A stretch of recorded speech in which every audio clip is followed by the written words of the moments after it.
aujourd'hui nous allons apprendre à utiliser le point zigzag, ou en tout cas ces variantes de points. Il y en a beaucoup, ils ont tous leurs fonctions, donc vous allez voir, j'ai déjà fait un petit essai avant de faire la vidéo.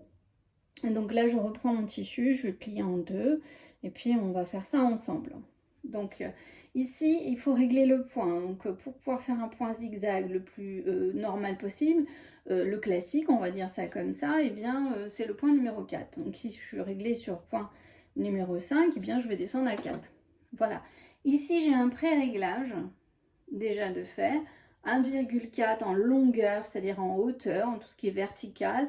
1,4 c'est pas énorme, donc c'est assez petit. Et 3,5 c'est par contre c'est la largeur hein, ici. Donc on choisira la largeur du zigzag. 3,5 c'est déjà pré-réglé. On va voir ce que ça donne. Je soulève mon pied de biche. Je mets mes tissus en 2 épaisseurs, parce que de toute façon je serai amenée à coudre souvent 2 épaisseurs. Voilà. Je ne cherche pas pour le moment à faire de marche arrière, c'est vraiment pour tester le zigzag.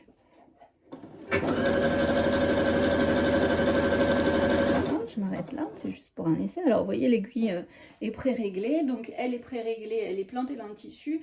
Ici j'ai un petit schéma justement qui représente l'aiguille qui est insérée dans le tissu. Voilà, donc je donne un tour de volant pour avoir l'aiguille en l'air et là je observe donc mon zigzag. Si ça me convient, c'est parfait. Admettons que ça ne me convienne pas parce que je trouve qu'il est un peu trop petit justement. Et bien dans ces cas-là, je vais élargir, donc c'est-à-dire élargir le zigzag, et là cette fois-ci je passerai à quelque chose comme beaucoup plus large, comme 4,5 par exemple. Voilà.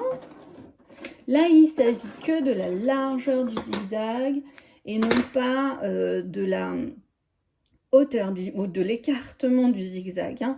Donc ici vous observez qu'entre celui-ci et celui-là c'est beaucoup plus large, et puis bah vous allez en allant comme ça, si ça vous convient toujours pas, et eh bien vous augmentez encore à nouveau. Ceci dit, si vous augmentez beaucoup, il vous faudra peut-être sûrement justement écarter ce zigzag, parce que sinon eh bien ça risque, bon bah après tout dépend ce que vous voulez faire. Admettons que ça ne me convienne pas, je vais au point le plus large, donc ici je peux aller jusqu'à 6,7. 7, je peux aller jusqu'à 7, c'est énorme. Donc ici, vous voyez, c'est carrément énorme. Voilà, donc l'aiguille toujours plantée en tissu, donc je donne un tour de volant, et là vous observez, regardez, 7, ce que ça donne, c'est carrément énorme, et là vous observez que du coup, ça a l'air très rapproché. Et plus c'est large, et plus ça aura l'air rapproché. Eh bien, ce que je vais faire, je vais donc agrandir ma longueur de point cette fois-ci. Au lieu de garder ça sur 1,4, eh bien, je vais peut-être l'agrandir jusqu'à... Je vais y aller mollo, on va dire, jusqu'à 1,8. Et je vais voir ce que ça donne. Voilà. Alors, vous voyez que c'est beaucoup plus large. En fait, c'est plus harmonieux finalement. Plus c'est large et plus j'agrandis. Donc là, ça mériterait encore d'être un peu plus écarté. Mais ça y est, maintenant, on va s'arrêter là pour ce zigzag-là. En tout cas, vous avez compris le principe. Ici, c'est d'écarter donc la longueur de point, l'écartement du zigzag. Hein. Et puis donc là, en dessous, c'est schématisé. Vous avez le zigzag. Vous pouvez choisir la largeur du zigzag. Si vous vous rendez compte que le tout début, le premier zigzag vous convenait, ce que vous faites, vous éteignez la machine, tout simplement, vous la rallumez et vous remettez votre point 4. Vous retrouvez tous vos pré-réglages, puisque la machine, de toute façon, est pré-réglée. Voilà. Donc ça, c'est pour ce point zigzag plutôt classique et normal. Ici, vous avez un autre zigzag. Alors ça, c'est le zigzag 3 points. À quoi sert le zigzag 3 points? En fait, un zigzag 3 points, ça sert souvent à faire, ici, c'est pas très flagrant, mais sur un slip, ici, en fait, ça sert à garder l'élasticité. Vous voyez, donc, ce que ça fait, voilà, là, c'est beaucoup plus flagrant en dessous.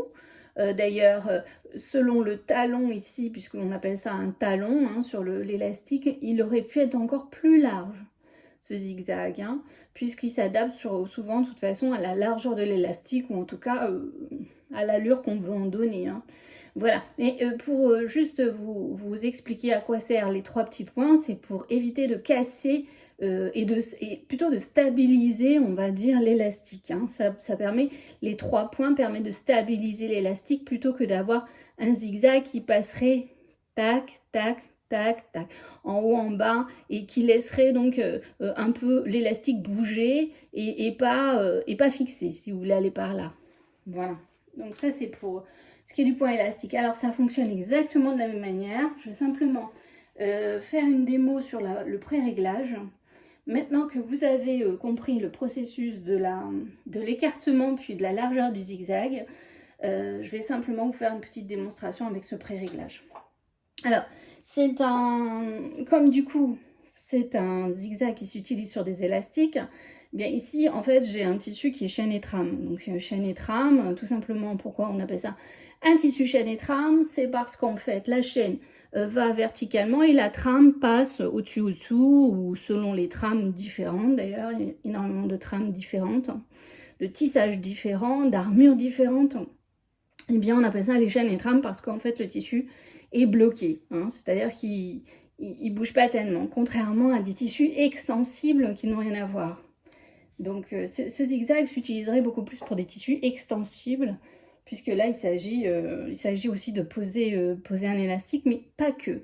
On peut très bien poser un élastique sur un tissu chaîne et trame, mais à partir du moment où il y a un élastique, parce que c'est quand même l'objectif. Par si vous voulez l'utiliser en point de décoration. C'est comme vous voulez. Là. Hop, mon fil est remonté. Ça, c'est le coup classique. On recommence l'enfilage. Voilà. Hop, au point le plus haut. Alors, on a fait un cours sur l'enfilage la dernière fois. Donc, c'est pas plus mal. Ça m'oblige à pratiquer, à pouvoir l'utiliser et prendre certains automatismes. Hop. Voilà. Et là, je vais pouvoir donc appuyer sur le point numéro 5. Donc là, je vais en augmentant. Je vais à 5. Je garde le pré-réglage. Je ne vais pas en faire beaucoup plus. C'est juste pour vous faire voir. C'est tout. Et donc là, vous voyez, en fait, vous avez donc ce zigzag, ce fameux zigzag à 3 points. Voilà, c'est assez joli.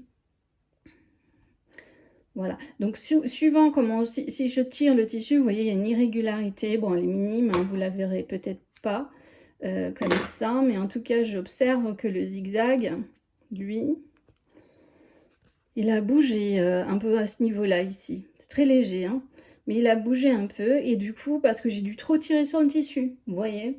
Donc, il faut essayer de ne pas trop tirer, voilà. Un peu de difficulté effectivement quand on doit faire les deux, tirer et puis coudre en même temps. Voilà. Donc c'est le cours spécial zigzag. J'espère que vous avez apprécié cette vidéo et puis je vous dis à très bientôt pour une prochaine vidéo. Au revoir.